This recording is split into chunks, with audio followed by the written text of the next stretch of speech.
Yun 'no, tuloy lang natin yung discussion natin. So, nauna nating discussion is yung classical theories. Sumunod doon is yung neoclassical theories 'no, o yung new classical theory. Bakit siya new classical? Kasi hindi naman niya in-oppose yung mga sinasabi ng classical na. Ang ginawa niya ng neoclassical approach is nag-offer siya ng alternative view o ng dagdag na view doon sa mga binanggit ng classical theories. Ah, ano ba yun?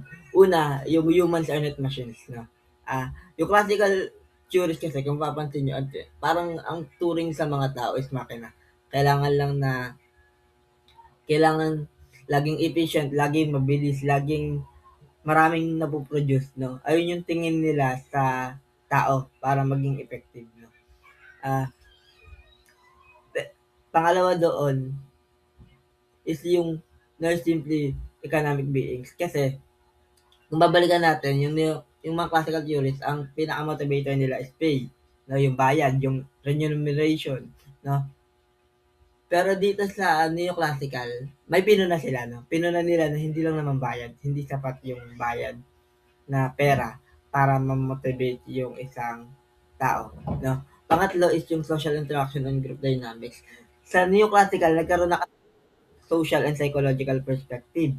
No? Ito yung binabanggit ko kanina. No? Sa ano, sa classical kasi, ang tinignan lang is yung structure, no? Ano ba itsura ng organization, paano ba tumatakbo yung organization, sino ba yung mga dapat na nasa loob ng organization, sino yung nag-uutos, sino yung ganyan lang. Ayun pinag-uusapan, no? Pagdating dito sa neoclassical, tinignan na paano ba nag interact yung tao sa tao, no? Paano ba nag interact yung boss mo sa sa subordinate niya, no? Kumbaga mas naging malalim yung tanong, no? Nagkaroon ng paano, no? Yung pang-apat, yung informal groups kaysa sa formal rules. Kung babalikan natin yung classical theories, meron kasi silang emphasis sa formal rules and regulations. No? Pero pagdating dito sa neoclassical, inoffer nila yung perspective na merong nabubuong informal groups di sa mismong organization. No? Sa, kung, kumpara sa, ah, kumpara tuloy yung, bukod sa mga formal na rango, no? Formal na rango, formal na rank. Meron mga nabubuong informal group diyan sa loob ng organization na minsan mas nagmamatter pa kaysa doon sa hierarchy. No? At ano pa, bukod doon, sa neoclassical kasi, pinuna nila, no? Since nyo nga, pinuna nila yung yung notion ng span of control na kung saan marami kasing bagay, no? Maraming bagay yung nakadepende sa boss sa classical, no? Kaya kumbaga nakadepende sa managerial ability kung gaano ba magiging effective yung organization, no? So, parang napunan nila yun, ano kailangan ng magaling na manager? Tapos, bukod pa doon, napunan na rin nila na baka hindi naman sa lahat ng pagkakataon mag-workout yung narrow at ano no at malawak na span of control. Baka may mga pagkakataon o subordinate na kailangan ng mas ma mas tutok na pagtuturo, no, kumpara sa iba na kaya na lang gawin, no. So yung katotohanan na yon, yung mga katotohanan na yun na yung sa formal na meron talagang hindi magagaling na managers, yung katotohanan na yung ibang empleyado kailangan naman talaga ng mas tutok, no. Ayun yung mga katotohanan na pinuna nila na binigyan rin naman nila ng alternative na perspective, no. Bukod pa dun, yung notion kasi sa ano, no, yung notion na sa administrative management ng line and function, no. Pagdating kasi sa neoclassical, pinunan nila na bakit kailangan punahin natin na yung line is yung core at yung staff is support lang, no. Kung tutuusin, ang magandang example diyan, yung sa isang manufacturing company daw, no, ituturing na core o yung line is yung mga nagma-manufacture. Pero paano naman yung katotohanan sa sales, no? May tuturing kasing staff yung sales kung titignan natin yung perspective ng classical. Pero kung kailangan yung sales, kasi paano naman kung hindi mabebenta yung produktong mini-manufacture mo? O paano naman kung hindi naman talaga tinatangkilik yung serbisyong binebenta mo dahil nga walang sales? So, makikita na nagbe-blur na yung lines, no, na hindi naman talaga maituturing na core o yung yun lang yung kailangan yung line, no, na ayun yung isa sa mga pinanapan ng neoclassical, no. Bukod pa doon, bilang transition na rin, no, sa neoclassical kasi yung perspective niya is group, no, kaya binanggit ko dito yung formal groups, no. Sa susunod, yung humanistic perspective, doon natin mababanggit yung mga individual, yung pagsilip ng individual, no, sa na tao na, no, na person na. Simulan natin sa Hawthorne Studies. Hawthorne Studies, kinundak to ni Eldon Mayo tsaka ng colleagues niya. No? So, may mga kasama siya rito. Siya lang yung pinakakilala dahil siya yung lead researcher. No? Hawthorne Studies kasi kinundak siya sa Hawthorne. No? Sa isang kumpanya sa Hawthorne. No? Sa ibang bansa. At ito yung origin ng Hawthorne effect. No? Kung narinig niyo yung Hawthorne effect, ayun kasi yung pinanggalingan niya, yung Hawthorne Studies. Ano yung keywords and concepts? Siyempre, keywords dyan, yung Hawthorne effect, no? Yung Hawthorne effect kasi, ang ibig sabihin niyan, nag-i-improve daw yung performance ng workers kapag inoobserbahan sila o binibigyan ng atensyon ng managers, no? Ano ba nangyari dito? Kasi si Elton Mayo, pati yung mga researcher, ang ginawa kasi nila, nag-research nga sila. So, binibigyan nila ng atensyon, inoobserbahan nila yung tao, no? So, pinag-aralan nila pati yung physical settings, yung ilaw, yung brake, no? Ayun yung mga ginawa nilang variable, no? Na sa huli, ang nangyari, ang nakita nilang significant result, no? Ang significant result, hindi naman talaga ganon kaiba-iba yung result kapag iba-iba yung brake, hindi naman iba-iba kapag iba na yung tama ng ilaw. Ang pinaka-significant variable is yung katotohanan na inoobserbahan sila ng researcher. May researcher na nag-oobserba sa kanila. Eh, hindi naman talaga normal yon sa isang manufacturing organ. Sa isang, sa ilang trabaho noon, no, na mayroong researcher na mag-obserba sa inyo. No? So, ayun yung naging resulta nung research. No? Originally, ang gusto nila pag-aralan is yung physical settings, yung ilaw, yung brakes na yung mga ganang variable. Pero ang na-figure out nila is yung psychological aspect na kapag may nag-observe sa'yo, nagre-react din yung tao, yung mga magagawa na kailangan nilang maging magaling, na kailangan nilang mag-perform ng hindi naman talaga yun yung normal nilang performance, no? At ano pa yung ibang na discover nila yung binge, no? Yung binge naman, ang nangyari kasi diyan, isa sa mga na-observe nila, yung mga manggagawa raw, yung yung social dynamic, yung psychological dynamics na kapag meron daw mabilis gumawa sa kanila, no? Halimbawa, meron daw manggagawa na sobrang bilis gumawa, ang ginagawa, inaano raw yung braso. Pinipitik ko kung ano mang ginagawa para mapabagal yung trabaho. Bakit pinapabagal? Kasi nagmamagaling siya, no? Paano naman kami na ang gusto lang naman namin pera?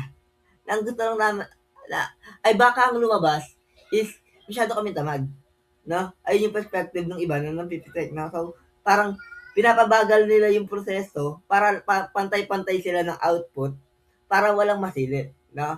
So, yung kung gaano ka-complex yung proseso na yon, ay yun yung inoffer nung Hawthorne effect, yung Hawthorne studies, na meron niyang iba pang factor bukod dun sa pera, bukod dun sa structure, bukod dun sa rango.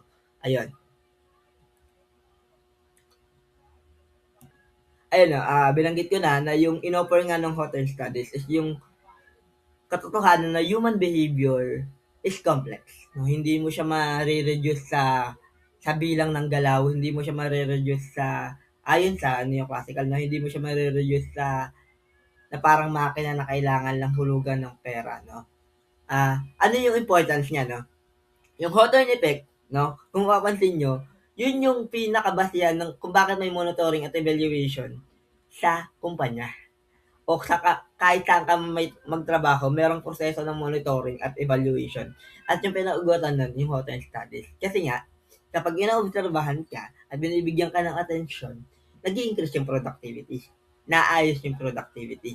Ano pa? Sa mismong research, no? Kung nagre-research na kayo,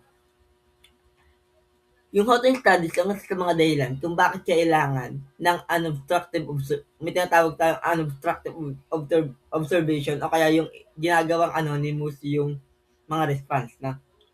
o yung mga ano, yung mga mismong confidants, no? Yung, ano ba yung tawag dun? Basta yung mga kasama ng researcher, no? Kaya ganun yung nangyari kasi nga, yung katotohanan na kapag alam mong may nag-o-observe sa'yo, magbabago yung performance mo. Eh ano ba yung point ng ano ba yung point ng research? Ang point ng research is to observe the real behavior in that setting. So, dahil na-figure out na o alam na sa science na kapag alam niyang inobserbahan kayo is nag-iiba yung behavior, so nagkaroon sa research yung tinatawag natin unobstructed. Yung hindi mo alam na inoobserbahan ka. No? Ayun yun na nagkaroon din ng mga anonymous na hindi mo alam kung sino yung nag-observe sa'yo na yung mga ganun. No? Ang pinagmulan talaga nun is yung Hawthorne studies. Is sa pinagmulan nun. Ano naman yung implication niya sa trabaho, no? Kung halimbawa man. Sa workplace, sa productivity, no? Ito, mapapansin mo, yung ibang boss, mahilig mag-monitor, no? Mahilig mag-monitor, mahilig mag-evaluate, no? Bakit? Kasi nga, tumataas yung productivity pag madalas ganun, na tapos meron tayo tinatawag na bank wiring observation room, isa sa mga studies na ginawa ng no? Ginawa nila Mayo, no? Na yun nga yung ginawa, nagkaroon ng clicks, no? Yung kumbaga yung samahan ng mga lalaki na kung saan nire-restrict nila yung output nila dahil ayaw nilang bumaba yung bayad sa kanila kapag masyado silang magaling, no? Kasi, ayun nga, basihan nung sahod is yung output, no? So, kung masyado silang maging magaling, kakaroon ng comparative na proseso doon, no? Kaya hindi nila masyadong ginagalingan, no? E doon lang tayo, no? Bare minimum, kumbaga. Tapos, sa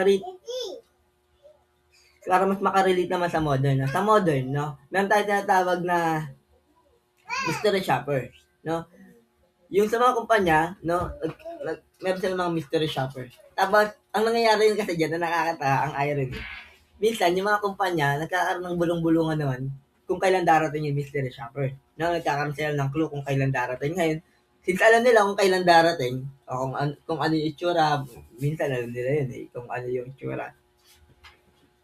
Ang nangyayari, nag-iiba yung behavior ng customer service kasi alam nilang may darating na mystery shopper.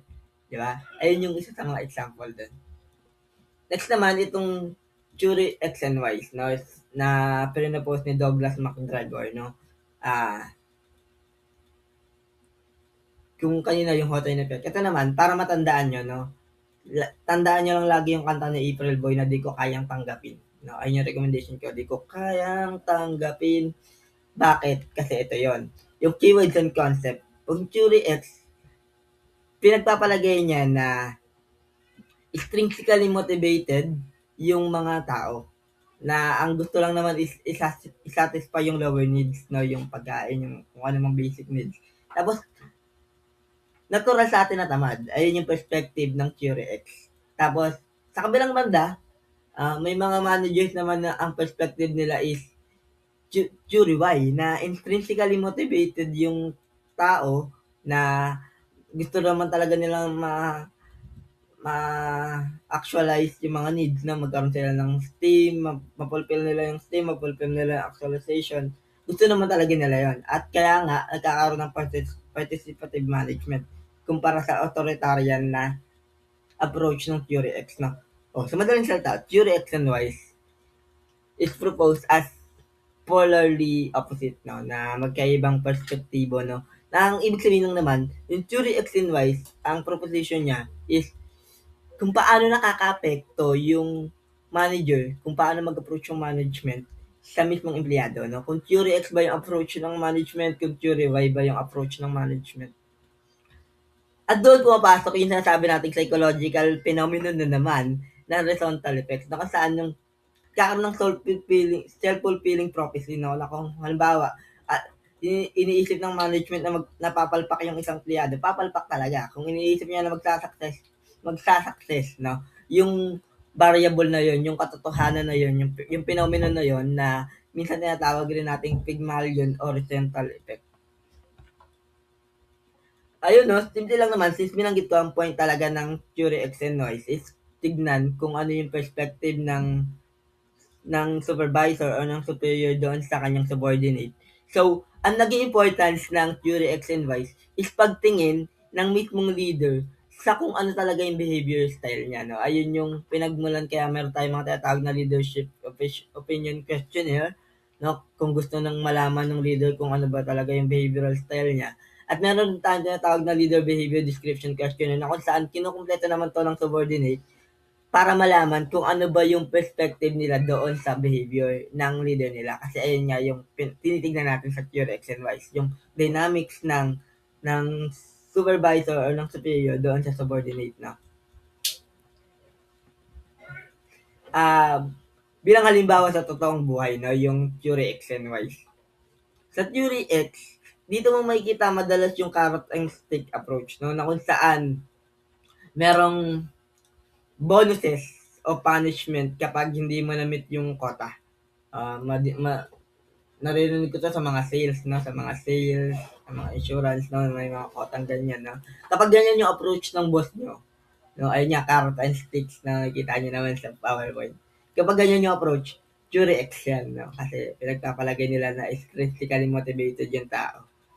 Sa theory Y naman, diyan mo maririnig yung empowerment, autonomy, creativity, ay yung mga pinapriority nila na sa tao kasi pinagpapalagay nga nila na merong drive yung tao na fulfill yung higher needs, yung mga esteem na gusto nila talagang ma-fulfill yung growth nila, na gusto nila maging magaling, gusto nila mag-grow naturally. No? Kaya may participation sila doon sa management. Ano yung mga totoong halimbawa? Ayon to sa sa research. Yung theory, yung Ford, originally ang structure niya is theory X, no? Kasi yung manufacturing sila ng kotse. Diba? So, hindi natin alam kung meron transformation doon. Pero sa history, since manufacturing sila ng kotse, ang naging approach talaga nila is theory X, no? Paramihan ng magagawa, no? Na kapag marami kang nagawa, meron kang kapalit, di ba? Sa theory Y naman, ang kilala is yung Google, no? Kasi sila yung kilala na pinapayagan nila yung empleyado nila na gumawa ng sariling project, no? Sila yung kilala sa mga participative talaga yung decision making nila, ganun. Ayan. Panghuli, no? Yung growth perspective ni Chris Argyes. Ito yung yung tagline ko is ready ka na ba for mature roles, no? So, hindi ito tungkol sa romance, no? Kumbaga, ito tungkol to sa ikaw bilang empleyado, ready ka na ba na na for higher rank, for ayun yung tinatanong mo kasi yung proposition ng growth perspective is yung natural progression ng tao mula sa pagiging immature, nagiging mature siya, no? Ano ba yung mga implication ng immature? Pag immature ka daw, ayan, passive, dependent, nagbe-behave, shallow lang yung interest mo sa ginagawa mo, short-term yung perspective mo sa mga plano o ano pa man, tapos meron kang subordinate position, tapos wala kang self-awareness. Ayun yung immature. Pagdating naman sa mature, yung natural progression, ulitin ko, yung sinasabi niya is may natural progression yung tao mula sa immature papunta sa mature. Kapag naging mature na daw yung tao, is nakikita mo na active na siya sa role niya, no? Na nakikipag-participate na siya sa management, sa mismong kumpanya, no? Sumunod doon yung independence, no? Na yung nabanggit na natin kanina ng mga initiative, yung autonomy, no? Nakikita mo na yun sa kanya. Tapos, yung tingin niya o yung interest niya malalim na no, sa ginagawa niya, sa function niya sa kumpanya. Tapos yung perspective niya sa pagpaplano o sa kung ano mang mga gagawin niya sa buhay o sa mismong career niya, pang matagalan na, pang long na, no? Long term perspective na. At sumunod doon yung equal or superordinate position kasi pag mature ka na, yun ang pag nagmamature ka na, hindi mo na tinitignan yung sarili mo as as subordinate, no? Tinitignan mo na yung sarili mo bilang kapantay ng mga nasa itaas, no? Kasi nga nag-aambag ka na. Gusto mo nang mag-ambag, gusto mo nang magbigay. So, nakikita mo na rin yung sarili mo na nasa ganung kakayahan. Tapos, ayun nga, paano mo makikita yun? Kapag meron ka ng awareness and control of self. Ano yung kahalagahan ng mga pinagbabanggit ko sa theory ni Argyes na yun, no? Kung babalikan kasi natin, isa sa mga sinabi niya rin is yung tension between individual and organizational needs. Na ako gusto ko lang 'tong tignan bilang ano, kasi totoo naman na ikaw bilang individual, meron ka talagang pangangailangan na kailangan mo ng pera, kailangan mo pagkain, gano'n. Pero iba yung pangangailangan ng organization, eh. May gusto silang gawin, may gusto silang mapunan, 'no? So, ano yung sinasabi ng theory ni Chris, 'no? Ang sinasabi niya lang, dapat pagdikitin mo 'yun, kailangan tugma siya, yung organizational and individual goals, dapat tugma siya para maging maayos yung flow. Paano siya magiging tugma? I-treat mo yung tao bilang equals, no? Ito yung magkonsulta ka, mag-engage ka, imbis na magko-command kumpara sa sinasabi ng classical na command, no? Kaya mas gusto ng neoclassical o ng lalo na ito ng group perspective na magko-consult, no? Magko-consult, mag-engage. Tapos yung emphasis sa autonomy and sense of agency, no? Na sa ibang aspeto ng trabaho, hayaan niyo sila mag-decide, no? Na hayaan niyo silang i-control yung kung paano nila gagawin yung trabaho nila. No, kasi doon niya, sa paraan na yun, mas magmamature yung tao, mas mapapadali yung transition niya from immature to mature. Tapos ano pa, yung panghuli is yung development of skills and knowledge. Ano yung sabihin nun? Since gusto nga nating mag-align yung organizational and individual goals, mas maganda na kung mag-take interest ka doon sa grupo o no, kahit sa mga empleyado na ano ba yung gusto nilang career growth, no? Alamin mo kung ano yun, ano yung gusto nilang kahinat nun sa career nila, no? Pag inalam mo kasi yun, pwede mong i-align doon sa structure ng organization mo. Di ba pwede mong i-align yun kasi alam mo na kung ano yung gusto nilang growth. Pwede mo ring tanungin kung saan nila gusto mag-specialize, no? Para magkaroon ng ano, para mas mapadali ulit yung maturity. So yun, ano ba yung mga halimbawa talaga sa totoong buhay? Yung binanggit na autonomy, no, yung autonomy doon sa perspective ng mga mature, tsaka yung delegation. Halimbawa doon yung bank manager, kaya niya na mag-approve ng loans locally kasi meron ng maturity doon sa role, no, na binigyan na siya ng authority, binigyan na siyang gawin yung trabaho niya na mag-approve. Kasi kung classical yan, kailangan pa ng mga hierarchy. Yung participative management naman, ang example dyan is yung mga software developers na nagsiset ng deadlines. No? Bakit participative, no? Kasi kadalasan, sa classical, kung titignan nyo rin, yung nagsiset ng deadline is yung nasa taas, yung mga executive, no?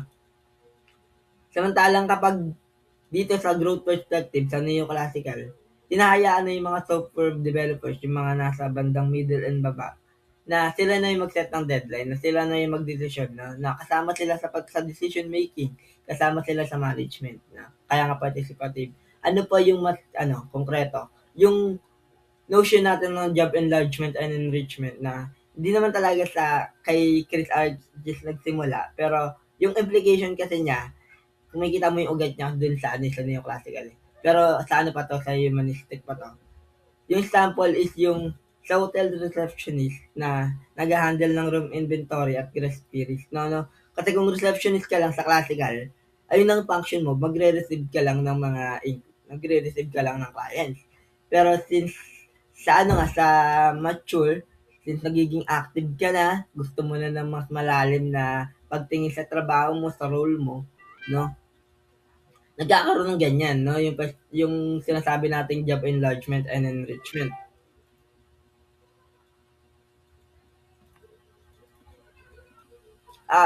Ito rin, no? Gusto ko rin tong ibanggitin, no? Since naisip ko lang siya habang ginagawa yung presentation. Gusto ko sa post ni Chris, ni Sir Chris, yung growth perspective. Kasi kung titignan mo, parang siyang developmental perspective na hindi parang developmental perspective talaga siya, no? 'Di ba? Immature ka, bata ka, may mga gusto kang gawin, may mga gusto kang pakialaman, no? Tapos habang nagma-mature ka, no? Habang nagma-mature ka, mas lumalalim. Mas lumalalim kung saan mo talaga gustong pumunta. Kung saan mo talaga gustong mag-ambag.